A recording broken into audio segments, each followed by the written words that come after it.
এই ৮ জিনিস আপনারা কখনো প্রকাশ করবেন না। এক নম্বরে আপনাদের নিজেদের পাপের কথা আপনারা কখনো প্রকাশ করবেন না। আল্লাহ তাআলা চাইলে কাল কিয়ামতের ময়দানে আপনাকে মাফ করে দিতে পারেন, কিন্তু আপনি যদি এই আপনার পাপের কথা মানুষকে জানিয়ে যান, তাহলে কাল কিয়ামতের ময়দানে আল্লাহ তাআলা তো বলতে পারেন যে তুমি তো দুনিয়ায় সাক্ষী রেখে এসেছো, আমি তোমাকে কিভাবে মাফ করবো। তা না হলে আপনার চাইলে আল্লাহ তাআলা গোপন গুনাহও আল্লাহ তাআলা মাফ করে দিতে পারেন। ২ নম্বরে আপনার যে নেক আমলগুলো রয়েছে সেই নেক আমলগুলো আপনি মানুষের কাছে প্রকাশ করবেন না। ৩ নম্বরে আপনার নিজের যে সম্পদগুলো রয়েছে, নিজের সম্পদ আপনি কখনো মানুষের কাছে প্রকাশ করবেন না। আপনি যদি আপনার সম্পদগুলো মানুষের কাছে প্রকাশ করেন, দেখবেন আপনার কাছের মানুষগুলোই আপনাকে ক্ষতি করার চেষ্টা করবে। এরপরে ৪ নম্বরে আপনার সন্তানের যে ভুলগুলো রয়েছে সেই সন্তানের ভুলগুলা আপনি কখনো মানুষের কাছে বলে পারবেন না। বিশেষ করে আপনার আত্মীয় স্বজন, আশেপাশের পাড়া প্রতিবেশীর কাছে আপনি কখনো বলবেন না।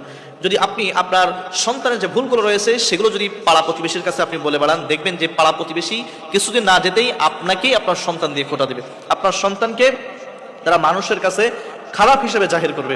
এরপরে ৪ নাম্বার যেটা, সেটা হলো যে ভবিষ্যতে যে প্ল্যান রয়েছে এই প্ল্যানের কথা আপনারা কখনো কারোর কাছে বলবেন না।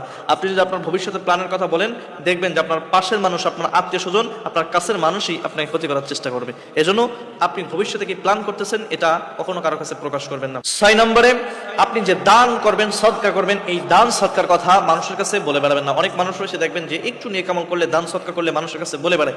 তো যখন আপনি বলে বেড়াবেন আপনার অহংকার বেড়ে যাবে, আল্লাহ তাআলা আপনার এই দানটা কিন্তু কবুল করবে না, বা এই দানের কোনো বিনিময় আল্লাহ তাআলা দিবেন না। কাল কিয়ামতের ময়দানে বলবে, বান্দা তুমি যে দান করেছিলে এটা তো মানুষ দেখানোর জন্য করেছিলে, মানুষের বাহবা পাওয়ার জন্য করেছিলে, দুনিয়া তো ছেড়ে তুমি পেয়ে গিয়েছো, সুতরাং আজকে আমার কাছে তোমার দেওয়ার মতো কিছু নেই।